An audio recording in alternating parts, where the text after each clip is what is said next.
Восхождение на Чатардах – традиционная акция в память о жертвах депортации крымско-татарского народа.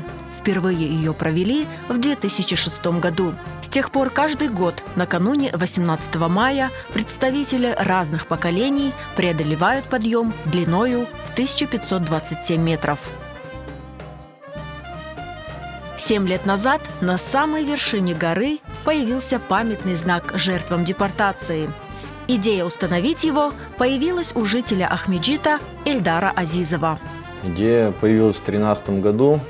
Я помню, зашел к сестре в гости, и они смотрели как раз фильм «Хайтарму». Вот, я остался и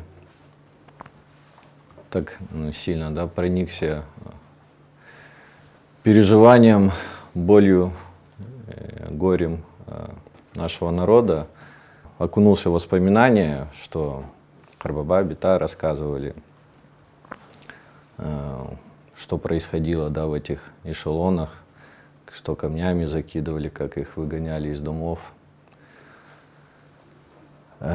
И так стало больно и печально, что хотел как-то почтить память нашего народа, пережившего такое горе.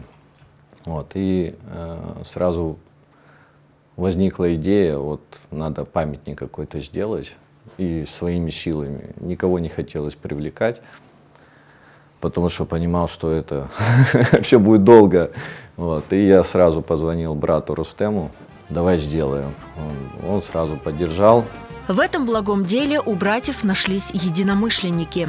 Автором мемориальной плиты выступили мастера Айдер Халилов и Нариман Сидетов.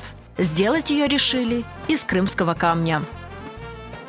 Памятную плиту планировали установить на самой высокой точке горы Эклизи-Бурун, но столкнулись с непредвиденными сложностями. Договорились с джипером, который нас должен был на вершину завести, и мы установить. Но там, к сожалению, на тот момент мы не смогли доехать, потому что было, мы могли перевернуться. Вот. И мы решили установить у подножия возле Можжевеловой рощи, тоже очень красивое место. Но памятный знак не простоял там и года. Неизвестные вандалы вывернули его и скинули в обрыв. Камень снесли. Вот. И, да, это действительно было больно. Кто-то целенаправленно там приехал с инструментами, каким-то, может, сломом, потому что просто руками он был на растворе, его невозможно было скинуть. И втроем доставали камень, памятник, он больше 100 килограмм весит, с обрыва. Не знаю, часа 3, наверное, мы потратили на это. Во-первых, это было очень опасно и тяжело. Но мы это сделали. Тогда памятный знак, несмотря на все сложности, решили установить именно на высшей точке Чатардага. Решили, что нужно его установить заново, установить там, где мы изначально хотели, то есть это на Эклизи-Бурун на вершине, и что, чтобы в дальнейшем избежать таких ситуаций, что это нужно сделать все-таки официально. Для того, чтобы это осуществить, нам пришлось рассчитать большое количество материала, то есть это песок, цемент, чтобы укрепить основание, чтобы его уже невозможно было сдернуть. Вода была по литру разлита в бутылки, цемент и песок по 2 килограмма в двойные пакеты, чтобы, то есть это все не разорвалось, донесли. Я изготовил тачку специально для этого камня, потому что понял, что на руках мы его не донесем. И на этой тачке мы почти всю дорогу его катили. Она, к сожалению, не вынесла и ближе к вершине развалилась. И вот мы ее уже несли в конце на руках. Сегодня памятный знак на вершине Чатардага – один из символов памяти крымско-татарского народа. Участники традиционного восхождения собираются у камня и читают молитвы в память о жертвах депортации.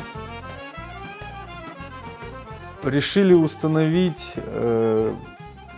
памятник именно на Чатардах, потому что это символ Крыма, это гора, которая видна практически из всего степного Крыма. Ну и раньше в 18-19 веке, то есть когда путники видели Чатырдах, они понимали, что они находятся в Крыму на расстоянии одного дня пути от Ахмечита. То есть, ну, это знаковая гора для нашего народа и, в общем, для Крыма. Поэтому решили установить там. Я считаю, что это может быть одно из самых важных дел, которые мы довели до конца. С точки зрения значимости для народа, я думаю, это время покажет. То есть, ну, для некоторых людей это уже символ, те, кто бывает на Чатырдаге. Каждый раз, когда проходит Чатырдаг Сефери, так или иначе собираются вокруг этого камня.